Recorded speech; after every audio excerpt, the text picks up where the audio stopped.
नमस्कार, capital TV Uttar Pradesh देख रहे हैं आप। आपके साथ मैं हूं सृष्टि राय। स्वर्गीय मुलायम सिंह यादव की छोटी बहू अपर्णा यादव का बीजेपी का दामन थामने के बाद भी उनका राजनीतिक करियर फिलहाल थमा ही नजर आ रहा। 2022 विधानसभा चुनाव के पहले अपर्णा सपा छोड़ बीजेपी में शामिल हुई थी। कयास लग रहे थे कि अपर्णा को बीजेपी में बड़ी जिम्मेदारी मिलेगी, लेकिन ऐसा होता दिखाई नहीं दे रहा। ऐसे में ये सवाल उठ रहा है कि अखिलेश का साथ छोड़कर आई अपर्णा यादव के लिए आखिर क्या है बीजेपी का प्लान। देखिए रिपोर्ट।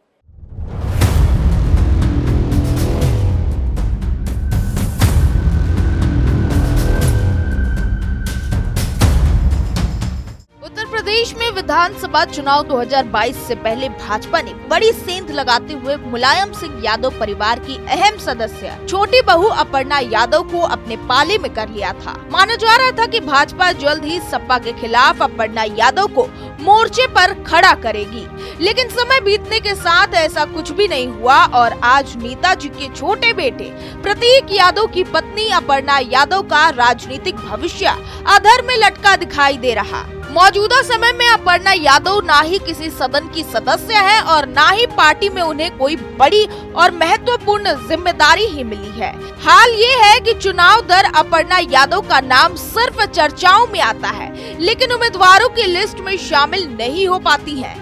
यूपी नगर निकाय चुनाव 2023 में भी यही देखने को मिला।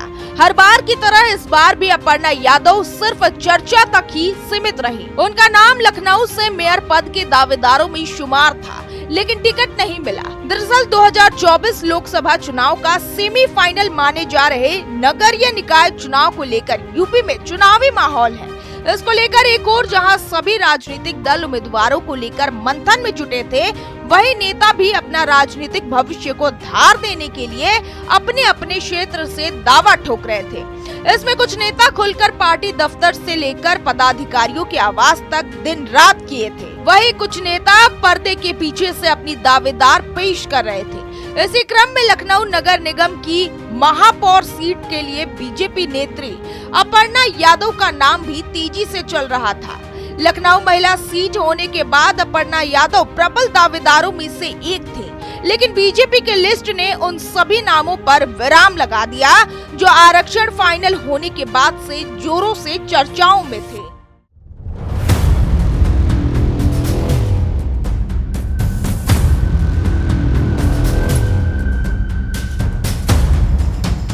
अपर्णा ने बीते यूपी विधानसभा चुनाव 2022 से पहले बीजेपी का दामन थामा था।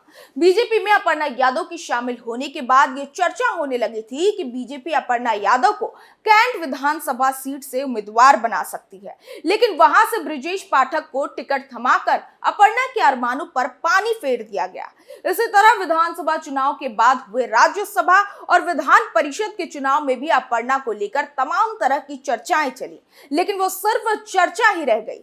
वही हाल ही में संपन्न हुए मैनपुरी लोकसभा चुनाव में भी अपर्णा यादव को लेकर भी चर्चा सामने आई थी, लेकिन उस चुनाव में भी बीजेपी ने अपर्णा यादव पर भरोसा नहीं जताया। इस खबर में बस इतना ही। बाकी की तमाम खबरों के लिए बने रहिए कैपिटल टीवी उत्तर प्रदेश के साथ। नमस्कार।